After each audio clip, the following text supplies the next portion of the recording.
Everyone, welcome back into the Birdland Network, where we talk all things Baltimore Orioles and Major League Baseball. And now the first half, unofficial first half of the Major League Baseball season is here, has ended, as the All-Star game has been played, the Home Run Derby is over, and teams are gearing up for the second half.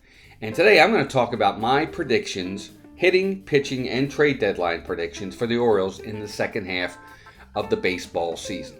But before we do that, if you are new here, please consider subscribing to the channel. Just hit that subscribe button and that bell notification. That way, every time we do a live stream or do a new video, you'll be notified. And if you could, please give us a thumbs up. It definitely helps the video. So, we're going to talk a little bit about what I predict is going to happen for the Orioles in the second half. I'll start with some pitching predictions. I'll give you some hitting predictions, and then I'll give my trade deadline predictions. For just the regular season, not postseason yet. We'll get into postseason as we get closer to that. But just for the second half of the regular season, I want to start off with the pitching. Now, we'll get into a little bit about the first half. The pitching in the first half was up and down. Started really strong for the Orioles, and then of course they've got some major injuries with Kyle Bradish, Tyler Wells, and John Means going down for the season, and the Orioles, kind of near the end of the first half, took a big hit because of that. I really felt like they did. It was a big deal to them. But, and they kind of struggled near the end of the first half for sure. But, overall, in the first half, they finished fifth in all of baseball with a 3.71 team ERA, which was really, really good. And, they had their ups and downs in the bullpen for sure, and in the starting rotation. But what I think will happen in the second half is this. First, I'm going to start with Corbin Burnes, who's really been our stud guy. He's been our stalwart, Mr. Consistent, goes out there every single day and pretty much gives you a quality start every time he's on the mound. Right now, he is 9-4 with the Orioles, and I think he's just going to continue to do that in the second half. He'll continue to do well. He's going to be Mr. Consistent. He's going to keep the Orioles in the games. He's going to give them quality start after quality start. I think he's going to end with 17 wins. And the ERA about 2.44, and he's going to be one of the finalists for the Cy Young Award in the American League. I really think he's going to have that kind of season for Corbin Burnes, and well deserved. They started the All-Star game, and I think he's going to be our number one. If and when the Orioles make the playoffs, he'll be Game 1 starter. I have no doubt about that. And they're going to lean on him. I really think they're going to lean on him to be a workhorse in the second half and during the playoffs. Next, I want to talk about Grayson Rodriguez, our other number 1, number 2 type guy for the Orioles. Grayson, oddly enough, has an even better record than Corbin Burnes. He's 11-4 so far this year. And I think with Grayson for the second half, he had his ups and downs in the first half. He had a couple clunkers in there where he was shelled. And then he had other ones where he was, incredibly dominant.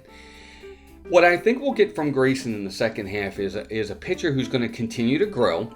And he'll become more consistent in his outings. He's not going to have that real big clunker. He might have one where he goes 5 innings and gives up 4 runs, or 3 runs, 2 earned, something like that. But I think he's going to continue to work on his walks, and he's going to continue to progress and become that ace pitcher that the Orioles are hoping he's going to be.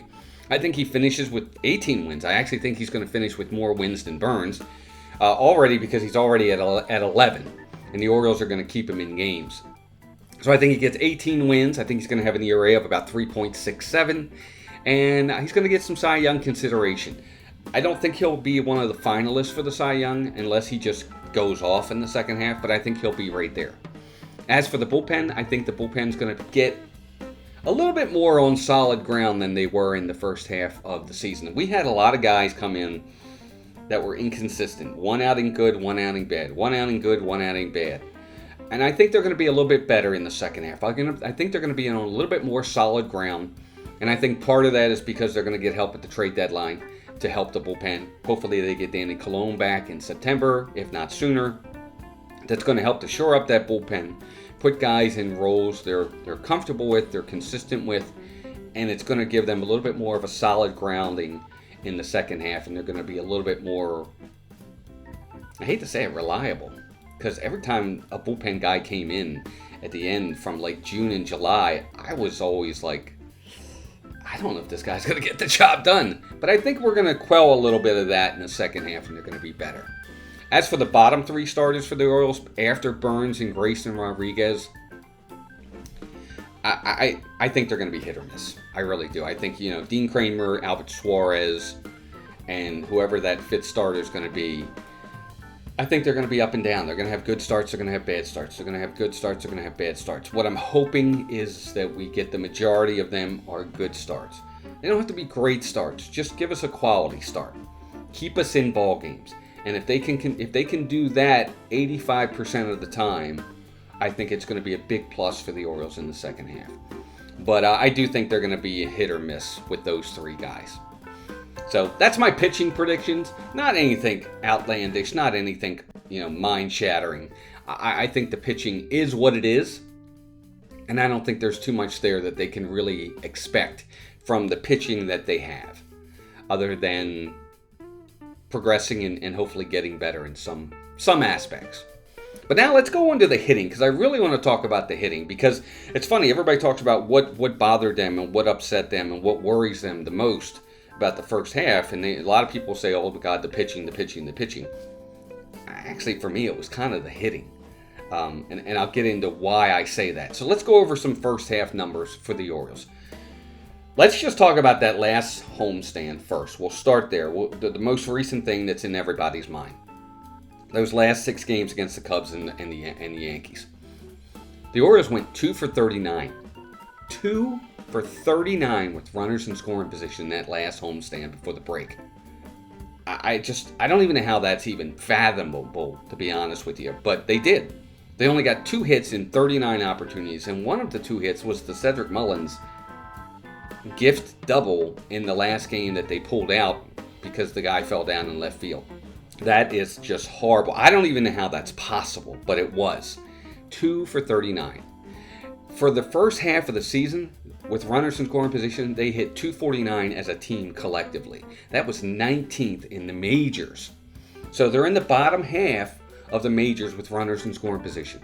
They also have a 307 on-base percentage with runners in scoring position, and that's 28th in the majors.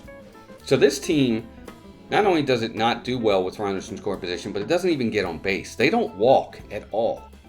That's got to change. The approach at the plate, this team talks so much about being aggressive, swinging at the first pitch, going after the first pitch. Way too much. Way too much. They're not going deep in counts. They're not making pitchers work. I understand there's some aggressiveness that I agree with, but everybody swings at the first pitch, it seems like. And that's a problem. And they're not walking, and that's why the on-base percentage is so low. 28th in the major leagues with runners in scoring position for on-base percentage. So it's one thing to not get the hit, but they don't take walks either. So that's something that really needs to be addressed. They've scored 8 runs in their past 51 innings just before the breaks, and 10 runs in the last 6 games. So the offense has really been struggling. 36 runs in July so far. That's tied with the Padres for the fewest in all of baseball. They've only scored 36 runs. There's a lot in that first half, especially at the end of the first half, that really can be kind of worrisome if you're an Orioles fan. But here's what I think will happen in the second half when it comes to these guys. First and foremost, as a collective whole, there's too much talent for them to continue to play like that. I can't believe that they're going to continue to play like that in the second half. I just can't. So the first thing I think one of the big things that I think I'm going to predict for the beginning of the second half, or just second half in general, is changes to the roster. I've been saying this a lot. If you guys have been watching my Orioles weekly live stream, you've heard me say it. I'm going to say it again. I think Kobe Mayo is going to be called up. I think he might even be called up in the first series after the All-Star break in Texas. But we'll see. But I think he's definitely going to get called up to the majors. He's just raking at the minor league level, and he has nothing left to prove down there. Also, I think Jackson Holliday is going to get another shot this year to play second base for the Orioles, and he's going to get called back up. He's finding his footing again. He's hitting again at the minor leagues. He's now gotten plenty of at-bats against lefties and against pitchers. I think he's about to get the call as well. Now, how they make these guys available on the team and make roster spots, I've said it 1,000 times. I'm going to say it again. I think Ramon Urias is vulnerable. I think he's probably going to be one that could possibly get DFA'd. And possibly Jorge Mateo. Although it seems his speed seems to save him every single time. But personally, I think both of those guys are very expendable. Neither one of them have been hitting well this season. Neither one of them have played, in my opinion, exceptional defense at second or third base to make them that that untouchable. So I think both of those guys are really going to be the first two on the chopping block. Now, there's been talk about possibly Kyle Stowers going back down again. And maybe that's an option as well. But I think you have to make room for Mayo, definitely. And I think Jackson Holliday is going to get a second shot as well. So I'll start there. I also will say Gunnar Henderson's going to have a really good second half. I think he's going to heat up again. He's been struggling a little bit as well, but I think he heats up in the second half and he becomes the second Oriole, oddly enough, behind Cedric Mullins, who did it, I think it was in 2021, to be a 30-30 guy. I really think, he's already at 28 home runs. So I think he's going to get to the 30 home runs. I think we have no doubt about that.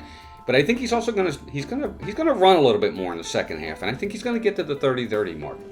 I think he's got like 14 or 15 steals. I think he'll do it. I really do. I think Gunnar will have a good second half, be right there in the MVP voting, and have a 30-30 season for the Orioles. I think Adley Rutschman is also another one. Too good of a player to not heat up in the second half. He's going to have a really good second half. I think he's going to end up with 22 home runs, 80 RBIs, and I think he's going to slash right around 285 as a hitter. He's been struggling at the end of the first half. 7 for his last 53. He's batting 132 since June 25th. Rutsch needs to heat up, and I think he will. And he's going to have a good second half. I think Heston Kjerstad in the second half is going to continue to see regular playing time. He's done phenomenal since he's been called up for the second time this year. He's hitting like .319, getting on base, hitting the ball out of the ballpark, driving guys in, hitting for average, playing a good left field. He's not great. He's not Austin Hayes out there. Austin Hayes is an above average defensive left fielder, but Heston Kjerstad has been very good out there so far. So I think he'll continue to get better, and he'll get regular playing time. And then the last one, this is the one I think might surprise folks, but I think that Colton Cowser, if he doesn't heat up, there's the possibility that the Orioles could send him down. As funny as it might sound, Cowser is a rookie. He is technically rookie status. And, if he doesn't start to be more consistent himself at the plate, he could get sent down. He's batting .219 in 88 games this season. He's 33 for his last 180, which is a 183 batting average since the beginning of May. So he's really struggled since his hot start in April. And he needs to be more consistent, or he might lose his spot on this team. And I think that needs to be looked at. If you have Kjerstad playing well, Cowser's going to continue to lose at bats if Kjerstad continues to play well, because Cedric Mullins and Austin Hayes more than likely aren't going anywhere. No matter how bad they are, I hate to say that, but I don't see them going anywhere. So Cowser could lose some time, and he could lose his roster spot if he continues to hit the way he's hitting. And then last but not least, on the hitting side of things, I want to talk a little bit about Jordan Westburg. I think Westburg's going to level out in the second half. Again, started really strong. He's been pretty bad lately. He's been struggling lately. He's batting like .208 in his last 11 games. But I see a more consistent approach with him in the second half. I really do. I don't think he's going to be as hot as he was early on in the season, but I don't think he's going to be as bad as a .208 hitter that he's been the last 11 games. I really think he'll finish anywhere between 18 to 20 home runs with 65 to 70 RBIs for the season. He's going to hit about 270. And that's fine. I think he's going to play very good defense at third base. But that's my hitting. I think the Orioles are going to be better in the second half, especially much better than they were at the end of the first half. And I think they're going to be they're going to be better in the second half as an offensive team. But I do think they have to change certain things about the approach at the plate as a team. Take some pitches, try to draw some walks here and there. They need to be able to get on base more, not be so homer happy and rely on just home runs. They've got to understand there's other ways to score runs than just hitting the ball out of the ballpark. Home runs are going to come because these guys are just that talented, but they've got to understand that the approach has to change depending upon the at-bat, depending upon the count, and things of that nature. But we'll see if it happens. in the second half. So that's my hitting. That's my pitching predictions. Now let's get into the trade deadline, because that's the one I think everybody really wants to talk about here. And this is what I think will happen with the Orioles, first and foremost. First off, I'm just not certain that the Orioles are willing to trade away all their prized young prospect talent for starters, for starting pitching. I haven't quite come to grips with the fact that Mike Elias is going to make that huge trade. He didn't last year. He went out and got guys like a Jack Flaherty and guys like that. I could very much see that if that happens again this year, I won't be surprised by it. But, I think he will go out and make a move for a reliever. It may not be a Mason Miller, but I think he could make a move for a reliever. But I will not be surprised if he doesn't make a big move. But that being said, I will give you one big trade. This is my prediction. If he goes all in and says, we're going to go get a big starting pitcher, this is the one I think he makes. This is just my opinion, but this is the one I make. So if I'm going to trade, this is the trade I'm making. I'm trading for Garrett Crochet with the White Sox because they have 2 more years of control. I know he's got a lot of innings, but he can help you in the bullpen if you want to limit his innings. He can help there. He can do a spot start here and there, and he can definitely help you in the playoffs. And you're bringing in another stud pitcher, starting pitcher, right off the bat. So I'm going to trade for Garrett Crochet, and in return, the Chicago White Sox are going to get Connor Norby, they're going to get Cade Povich, and they're going to get Dylan Beavers. That's the 3 I'm giving them for Garrett Crochet. And I'm going to give you my reasons for each. So let's start with Norby. By all counts, he's blocked everywhere in the infield here in Baltimore. Second base, he's blocked by Jackson Holliday. At shortstop, he's blocked by Gunnar Henderson. And at third base, he's blocked by Jordan Westburg. So he's got 3 guys that are going to start ahead of him unless the unfathomable happens and they don't do well or something like that. And he's better than a utility player. He's not a utility guy. This is a guy that is a starter in the major leagues. He's proven it at the minor league level, and I get it, the minor leagues and the majors are different, but he did well when he was up here. He has nothing left to prove at the minor league level. He's not going to be a utility guy with the Orioles, and he's a good piece to include in a trade for a team that's looking for a middle infielder type guy that's going to be a starter in the major leagues and have some pop and be good defensively. So that's why I think Connor Norby is a guy who's going to be included in this trade. Now I want to move on to Cade Povich. Now Povich is a good left-handed starter who showed promise with the Orioles in his brief time while he was up with the team. He has some really good starts. He did well against the Yankees twice. He's proven that he can pitch at this level, but he has some inconsistencies. He walks way too many batters.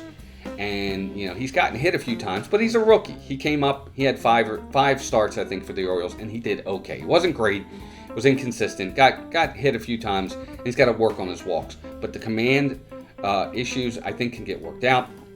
He's got he's got missed stuff. He can definitely, his curveball is very good. This guy is like a 4-pitch pitcher. He's a good left-hander who can be part of any deal, and I think that you have to kind of give something to get something. And I think that the White Sox would want some sort of pitcher in return, so that's why I'm saying Povich can be that guy.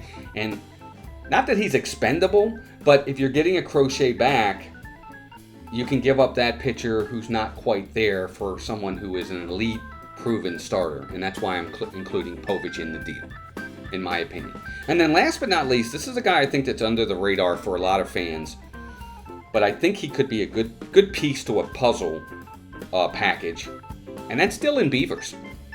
Dylan Beavers right now is at Double-A, but this guy is a polished left-handed outfielder who has 5-tool potential, and he has a willingness to walk. He'll walk if necessary, but he's a 5-tool potential guy. He's an outfielder. He's a left-handed power hitter. He has some raw power. He's got a little bit of swing and miss in his bat, but that's something that can, with the right approach and the right development, he'll get better at as he gets older and sees more pitching. I think he's got to be part of this deal. I really do. And not only that, the Orioles have so many outfielders right now in their system that this guy is, again, one of those guys that if they are able to trade and get him in a package and get someone like a Garrett Crochet back, it's worth it because you have Kyle Stowers, you have Heston Kjerstad, you have Enrique Bradfield Jr., you have Colton Cowser, you still have Hayes, Santander, and Mullins. You have the new guy they just drafted this year, Honeycutt, is an outfielder as well. So there's a plethora of outfielders that the Orioles have either coming or already here that are proven to make a guy like a Dylan Beavers, I hate to use the word expendable, but expendable in a trade to be able to bring back such a good starting pitcher like a Garrett Crochet. So that's my deal. That's the one I'm going to make. That's my second half big prediction for the Orioles. Garrett Crochet to the Orioles for Connor Norby, Cade Povich, and Dylan Beavers. But there you go, guys. That's my second half prediction for the Orioles. As for whether or not they win the division, I think they're going to be right there. I think the Yankees are still going to be good. The Red Sox are playing really well. I think it's going to be a 3-team race all the way to the end. And I think that next to the last series against the Yankees in September in New York is going to be a biggie. I really do. I think both teams will be within 2 or 3 games of each other, and that could be a very big series at the end of the season. So there you go. That's my predictions for the second half of the Orioles. I want to hear from you. Let me know in the comments any of your predictions. I'd love to hear from you. Again, please consider subscribing to the channel. Just hit the subscribe button and that bell notification. And last but not least, please give us a thumbs up. It helps the video. Guys, thanks for joining us. I hope you guys enjoyed this video. If you made it this far, I appreciate you hanging in there with me. I know it's kind of a long one, and I'm talking, but wanted to give my predictions for the second half. Have a great day, everybody. Keep rooting for the O's, and take care of yourselves and each other. Bye now.